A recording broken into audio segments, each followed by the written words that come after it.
el 75% de las personas económicamente activas en el país presentan síntomas de fatiga extrema, que como muchas de las enfermedades crónicas y los principales problemas de salud pública, son desencadenadas por la presión y el estrés al que se exponen durante años. La Ciudad de México está rankeada como la número 1 de estrés en el mundo, pero ¿qué causa el estrés en nuestro cuerpo? Bienvenidos a Tonske. La pregunta de hoy es literalmente ¿qué pasa con el estrés? Porque si lo han visto en todos lados se platica acerca de este tema, es bastante sonado incluso en convenciones de salud a nivel mundial, así que vamos a platicar qué ocurre con esto.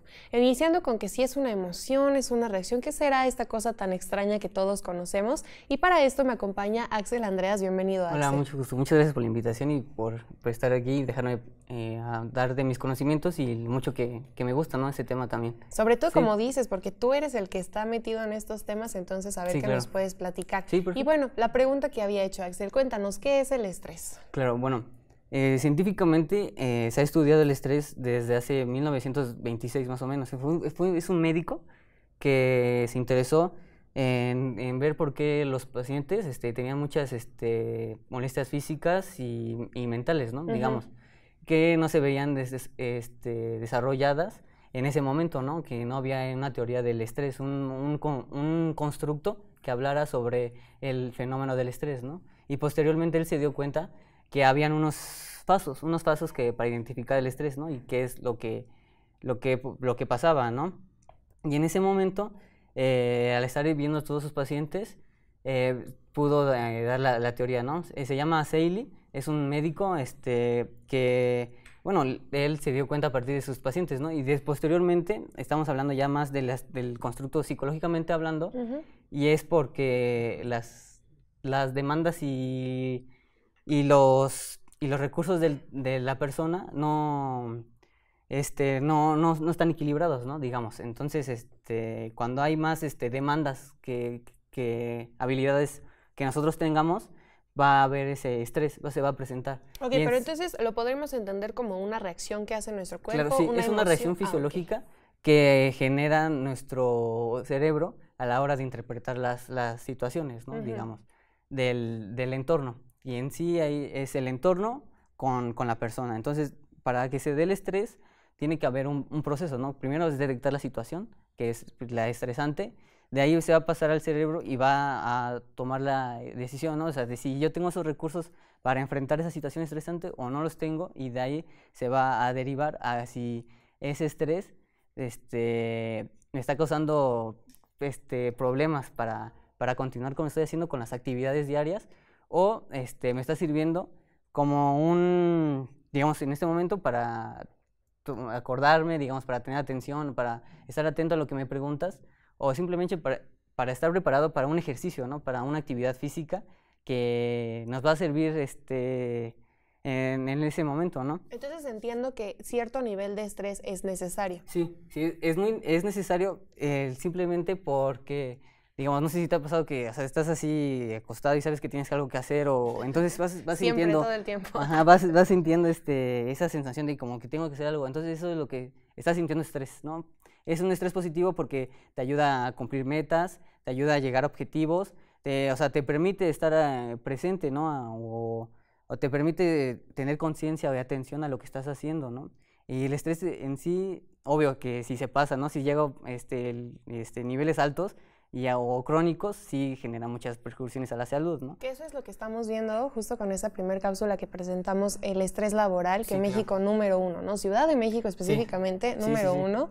Pues porque estas condiciones que tú dices, si el entorno es el que te estresa, hay condiciones laborales que no te permiten manejar tus pequeños niveles de estar alerta, ¿no? Sí, y digamos, pues aquí México es el país que mayor número de horas tiene de trabajo, ¿no? Y pues digamos, esas se comparan con otros países, digamos Alemania, ¿no? Que ellos trabajan menos, pero son más productivos. Y aquí lo que vemos es que trabajamos más, pero somos menos productivos. Y además agregamos eso del entorno, las condiciones laborales, y no nada más eso, también causa la familia. O sea, el problema en sí es cómo nosotros percibimos el estrés. Claro. Porque hay dos formas, clínicamente hablando, hay dos formas de estrés, ¿no? Es el distrés, que es la forma negativa del estrés, digamos el lado negativo, y está el eustrés, que es la forma positiva del estrés, la que nos permite, la que nos motiva, la que nos deja hacer acciones para llegar a objetivos óptimos, ¿no? Que nos permite, no sé, enfrentarnos a situaciones que, digamos, no son amenazantes, pero sí son un reto para nosotros. Y el estrés nos da ese como la energía, la potencia para lograr esos objetivos. Y es muy importante, ¿no? Y ya si nos vamos al lado del distrés, pues hablamos de problemas ya gastrointestinales, cardíacos, y bueno, no nada más eso, ¿no? Sino también todas las persecuciones que tiene con el estrés, fatiga laboral, y como tú mencionabas, el 75% de los mexicanos, o sea, tienen fatiga, bueno, los que trabajan, y bueno, y están, aparte, que sí se evalúan, ¿no? O sea, que están y que tienen estudios, ¿no? Porque imagínate, los que son trabajos informales, pues no hay información de ello. Y no hay manera de saber, No hay manera de saberlo, y entonces el estrés ahí en ese momento es una causa fatiga laboral excesiva. Entonces, esa fatiga laboral que es excesiva causa problemas físicos y mentales. Entonces, es muy importante, o sea, tenerlos en cuenta, y además que sí causa demasiados problemas económicos, aparte familiares, ¿no? No, por supuesto, porque además tratar ese tipo de padecimientos no es como que te da gripa y te tomas tal pastilla y Sí, se claro, te quita, no, ¿no? no, Sino no que es un cúmulo de años. Axel, ¿sería lo mismo entonces, clínicamente hablando, Sí. la ansiedad y el estrés? Perfecto, qué bueno que me haces esa pregunta. Sí, perfecto.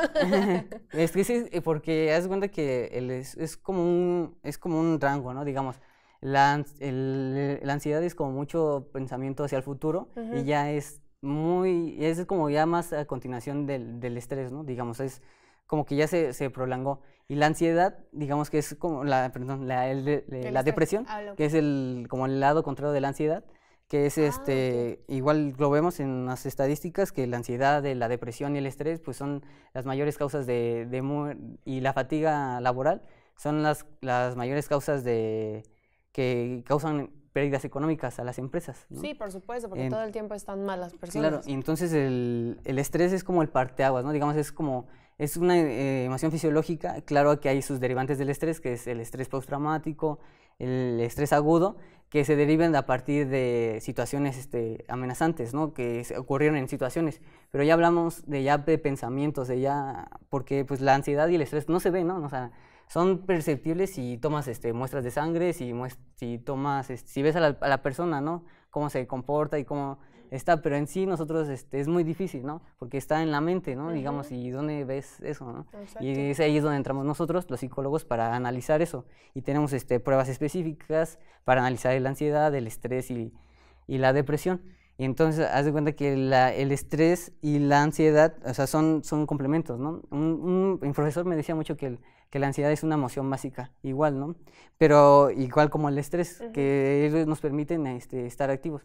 Es parecido, pero no es lo mismo, ¿no? Digamos que el estrés ya es más algo clínico, algo ya más que se debe de tomar más atención. ¿Por qué? Porque eso ya es un trastorno mental, ¿no? Digamos. Claro. Y el estrés es una respuesta fisiológica que tenemos desde hace millones de años, ¿no? Bueno, muchos miles de años, desde que, bueno, pues si tomamos la época de las cavernas, ¿no? Donde nosotros, bueno, teníamos que cazar, ¿no? Que no todavía teníamos esa revolución agrícola donde nosotros nos permitía estar tranquilos, ¿no? Con nuestros alimentos. La vida sedentaria, sí, la vida ¿no? sedentaria.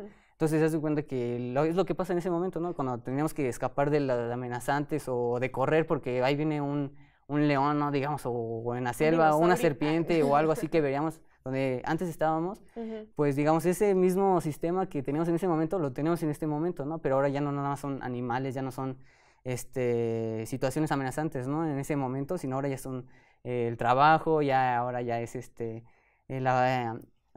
entorno familiar, las relaciones que tenemos, las finanzas personales, o sea, eso tiene que ver mucho y eso va a afectar pues a nosotros mismos, ¿no? Como personas y más si no lo sabemos manejar, ¿no? Exacto. El estrés. ¿Y sí. tiene algún fundamento esta idea que es tan común y que todo el tiempo decimos de que es que cuando me enojo demasiado no pienso, o es que estoy tan estresado que se me olvidan las cosas? Claro. ¿Qué ocurre con esto? Sí, hay un fundamento fisiológico y neurocientífico.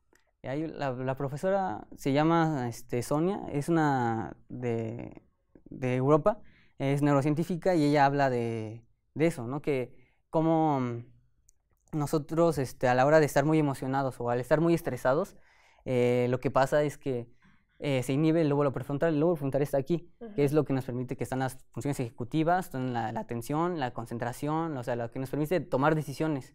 Y ya sea una emoción así de felicidad muy grande, o digamos, estás muy triste, así, digamos, el exceso de las emociones hace que se inhibe ese lóbulo prefrontal, ¿no? Que es donde tomamos las decisiones adecuadamente. Entonces, por eso es muy importante, igual cuando vas a tomar una decisión, que lo tomes tranquilo, ¿no? Porque que no te cases porque estás muy enamorado. Ajá, como que claro, sí, exactamente. ¿Por qué? Porque en sí no tienes control de ti mismo, de lo que tú puedes hacer y de tus control, ¿no? Porque estás tan emocionado que no te permite tomar una decisión clara en ese momento.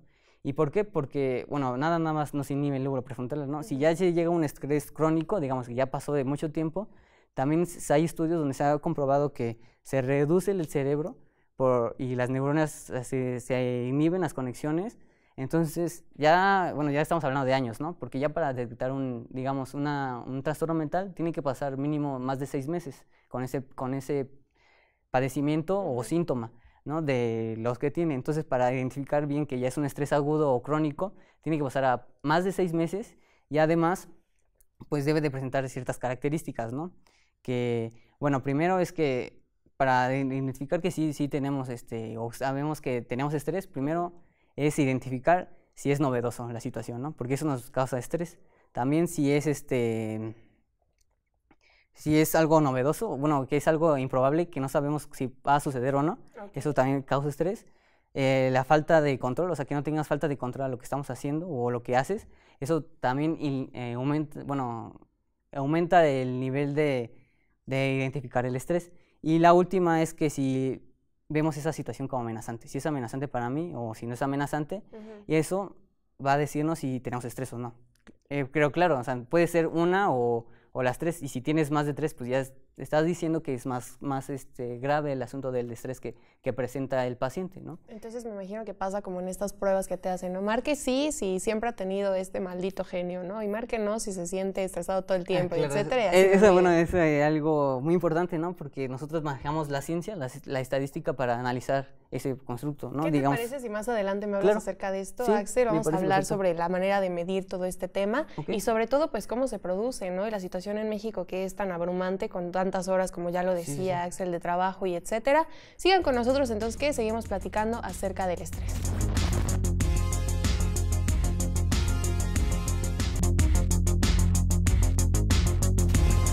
Actualmente hay muchas notas circulando en las redes sociales que hablan sobre el estrés, las causas que lo ocasionan y de cómo afecta nuestra vida diaria.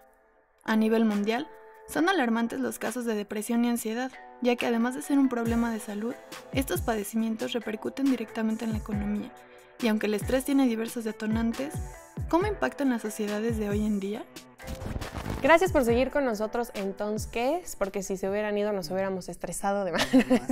Estamos hablando de este tema tan interesante que es el estrés. Axel Andreas, nuestro invitado del día de hoy, que es psicólogo, nos está platicando acerca de cómo se desencadena esto en el cuerpo. Axel, algo que nos queda pendiente es, bueno, fisiológicamente hablando, ¿qué papel juegan los neurotransmisores? Es decir, lo que ocurre dentro de nuestro cerebro con el estrés. Bueno, principalmente ahí en el cerebro es donde ocurren todas nuestras situaciones, ¿no? Digamos, o sea, tú donde me estás viendo es en el cerebro, ¿no? Porque, digamos, entra la información y todo lo que sentimos, percibimos alrededor de nuestro cuerpo son señales eléctricas que entran a nuestro cerebro, ¿no? Digamos, no hay sonido, ahí no hay luz, ahí no hay nada, ¿no? Entonces son señales eléctricas que nosotros percibimos con nuestros sentidos, ¿no? Entonces, a la hora de pasar esa señal eléctrica al cerebro, nosotros le damos una interpretación, ¿no? Claro. A lo que sería. Entonces nosotros, el simple hecho de estar aquí, bueno, estamos haciendo ideas o pensamientos digamos, en la mente, ¿no? Digamos, o queremos creer que sí están haciendo ideas con lo que están escuchando. Sí, claro. Y lo importante de esto es que nosotros podemos controlarlo, ¿no? ¿Y qué pasa? Bueno, el principal es que hay cuando pasa el estrés, hay un aumento no un aumento, sino se libera un neurotransmisor que permite que se active ciertas áreas del cerebro y además que se incremente el cortisol. El cortisol es la hormona del estrés, que es lo que hace que bueno, que en poquitas medidas, o sea, nos permite avanzar, ¿no? Y eso también hace que se active bueno, nuestro sistema que nos permite estar activos, ¿no? Digamos, el que activa la adrenalina, donde se encuentra en el riñón, ¿no? En el riñón es donde tenemos la glándula que hace que se activen las señales de adrenalina y llegue a todo nuestro cuerpo para que nuestros músculos se activen y trabajen, ¿no? Sí. Entonces, aquí ya hablamos de que si ese cortisol que es un neurotransmisor que genera el cerebro, se puede, digamos, controlar, ¿no? Bueno, ¿y cómo se va a controlar? Pues el primer hecho es que pensar que el estrés no es perjudicial, ¿no? Hay una doctora de psicología clínica de la salud que si nosotros pensamos eso de que es perjudicial, se vieron investigaciones de que hay un mayor aumento de la probabilidad de que se muera, ¿no? Una persona, ¿no? Y bueno, te lo pongo en contexto. Hicieron una investigación preguntándoles a esas personas de qué tanto estresados estaban en el último año, ¿no? Y era un estudio longitudinal, ¿no? Duró 8 años y en esos 8 años pues les preguntaron siempre qué tanto estrés tenían el último año.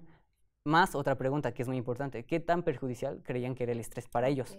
Entonces, los que creían que era más perjudicial el estrés para ellos tenían un 43% más de probabilidad de muerte, ¿no? Digamos que los que estudiaron, pues esas personas que pensaban que era más perjudicial que benéfico, bueno, que es algo de nosotros innato, natural, natural, tenían más propenso a tener una muerte, ¿no? O sea, se escucha así, pero así es real, se ¿no? tenía que decir y claro. se dijo. Y bueno, porque también es una causa bueno, la principal causa de muerte son los infartos, ¿no? Al miocardio. Y si nos damos cuenta, una de las principales cosas de los infartos es el estrés. Que fíjate que es bien interesante también porque se liga con otro problema de salud. Los mismos infartos que también son causados por una mala alimentación, es decir, que eres hipertenso, tienes problemas cardíacos, etcétera, pero es también la gente que curiosamente come por estrés o por ansiedad. Entonces, que es un círculo vicioso que engloba muchos problemas, Sí, ¿no? muchos problemas. Y el simple hecho de que cómo activa nuestro cerebro. Y hablando de la comida, pues bueno, cuando estemos muy estresados, nosotros generamos en nuestro estómago para que estar, triturando toda la comida, se genera cada cierto tiempo en nuestro estómago, ¿no? Para estar digiriendo bien la comida y disolverla. Entonces, cuando estamos muy estresados, ese sistema se inhibe para enfocarse en otras áreas, ¿no? Digamos, en ese momento, pues se enfoca más en los músculos, en evitar la amenaza, ¿no? Digamos. Entonces ya no se va a concentrar en procesar bien la comida, sino entonces también por eso genera hay problemas gastrointestinales a partir del estrés.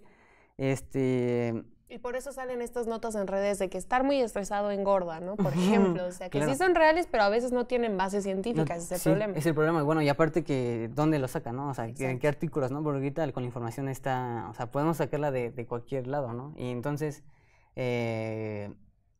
cualquiera podría decir, ¿no? Que es eso, pero sí hay una base, ¿no? En ese aspecto científica en el cual pues se ve, ¿no? O sea, hay estudios donde se ve que se inhibe. Igual, hablando de qué pasa con el cortisol, si sigue prolongando, pues hay un estudio que se hizo con unas ratas de laboratorio, no sé si recuerdo si en Harvard, pero había un grupo control y uno experimental, ¿no? En el grupo control estaba la madre con su hijo, una ratita, y les daba la comida normal, ¿no? Y la otra nada más estaba la ratita con su puro alimento, ¿no?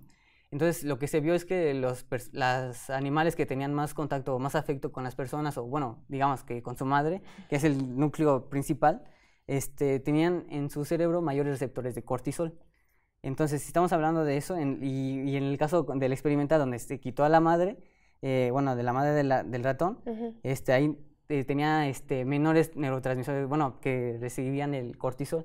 Entonces, lo que estamos hablando ahí es que el afecto o la interacción, entre las madres, o sea, entre lo familiar y, digamos, el vínculo afectivo, ¿no? Ándale, perdón, ese vínculo afectivo va a generar un mayor respuesta o mejor adaptación al estrés, ¿no?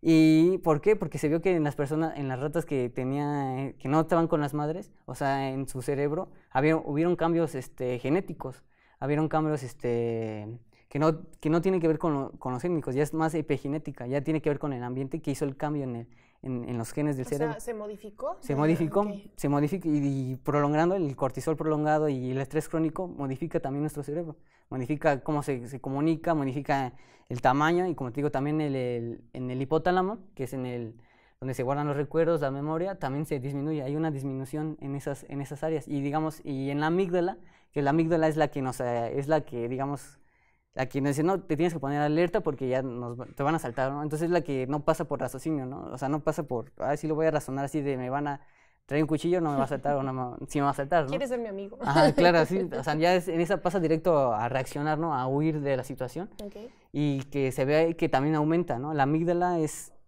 cuando se aumenta, pues ese es el control del miedo, ahí está el control del miedo. Entonces, se ha visto que también en personas, bueno, criminales y en psicópatas, o sea, la amígdala está muy grande, ¿no? Y se ha visto que igual, pues, en esas interacciones, entonces es muy importante el afecto familiar para que haya mejor respuesta ante el estrés y haya mejor adaptación al miedo, ¿no? A las situaciones amenazantes y que la cual es importante, ¿no? Para, pues, tener en cuenta, ya que si eso no nos dicen, pues no, ni sabríamos que es que tan importante es el vínculo afectivo o simplemente el hecho de tener una respuesta adaptativa hacia el estrés, ¿no? Por supuesto, y aparte aquí es muy interesante lo que dices, me pongo a pensar que entonces cuando se dice ¿qué podría solucionar el problema del estrés laboral específicamente, que es el de mayor nivel en la Ciudad de México?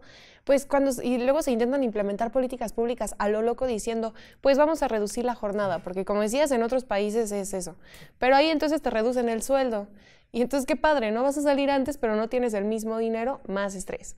O no tienes el tiempo de ver a tu familia y convivir con tus seres queridos, que es tan importante como dices, viene más estrés, ¿no? Entonces, desde tu punto de vista, y ahora sí que personal, ¿qué factores pueden influir entonces a que el tema del estrés ya no sea tan mal visto o se vaya a este lado del estrés negativo? Ok, perfecto. Esa pregunta me gusta porque igual tenía pensado hablar de eso, que es una doctora, la de psicología clínica que te mencioné, Claro. la de la salud.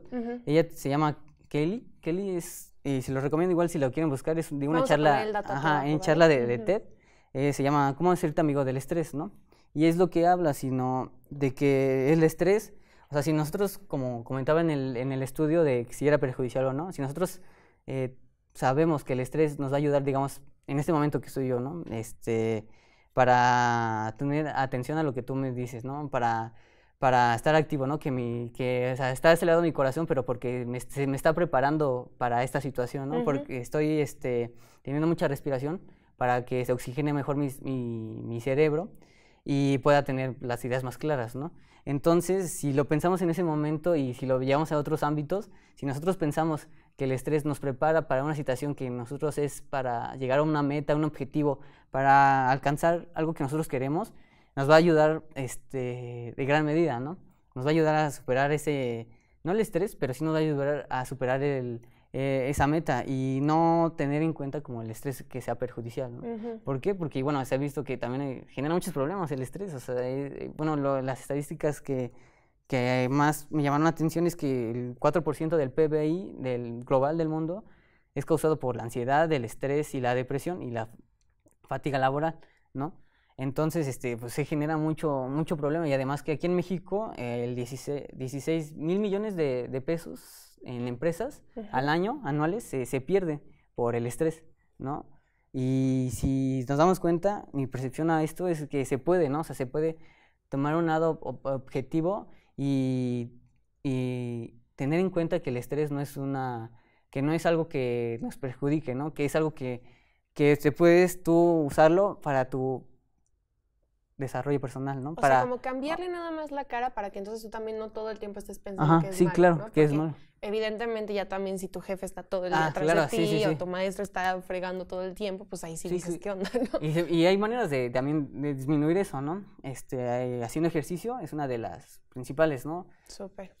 También la meditación, ya sea cualquier tipo, pero el chiste es que bueno, también se informen, ¿no? Que es la meditación y busquen importante de la meditación, ¿no? Y cómo hacerla, ¿no? Una buena meditación. Porque no nada más así de lo que hablan del espiritual, de eso, ¿no? Sino sí, está muy, digamos, prejuicioso eso de la meditación por todo lo que vemos bueno, que nos meten, ¿no? Ideas sobre la iglesia y la religión, ¿no? Que no tiene nada que ver, no tiene que ver. Meditar como una técnica igual de relajación. Sí, sí, nomás una técnica de relajación. Y luego también hay otras específicas que ahí sí ya les recomendaría que fueran con un psicólogo para que primero les evalúe, ¿no? Les dé un diagnóstico psicométrico que les va a hacer un cuestionario para analizar el nivel de estrés que tiene. Okay. Entonces, a partir de eso se les va a hacer una intervención especializada, ¿no? Y hay técnicas, hay una relajación progresiva muscular que nos ayuda a relajar músculos tensos de nuestro cuerpo, o existe la respiración diafragmática, que no sé si te has dado cuenta cómo respiran los bebés, que se alza su panza. Entonces los bebés, ellos respiran así, y nosotros el respirar así está mal, ¿no? Digamos, no está bien, no nos enseñan a respirar bien. Entonces tenemos que respirar con el estómago para que nuestros pulmones se inflen más y pueda llegar más oxígeno, y aparte... Fíjate qué buenos spoilers nos das de lo que puedes encontrar entonces en terapia si te acercas a un especialista, ¿no? Lamentablemente, Axel, se nos acabó el tiempo. Claro. Se nos queda pendiente que nos hagas una recomendación, ya sea de serie o de programa, de lo que sea. ¿Te parece que eso lo mandemos a redes sociales? Sí, igual no es que me gustaría mucho decirlo porque estoy dirigiendo un congreso estudiantil en la FES Zaragoza. Súper. Es el 9º congreso estudiantil y 4º congreso internacional de psicología. Yo soy el presidente y en la siguiente semana vamos a lanzar la convocatoria para que manden sus trabajos, y va a ser el 7, 8 y 9 de octubre en la FES Zaragoza. Están todos invitados. Si quieren mandar su trabajo, estén pendientes en nuestras redes sociales y ahí nos pueden buscar como Congreso Estudiantil de investigación en psicología. Perfecto, pues Axel, muchas gracias y felicidades por importante cargo. Les agradezco mucho que nos hayan acompañado en el Tonske del día de hoy. Ya saben todo lo que se ha dicho en el programa. Si tienen dudas, escríbanos en redes sociales y los espero en el próximo programa. Que tengan un buen día. Muchas gracias.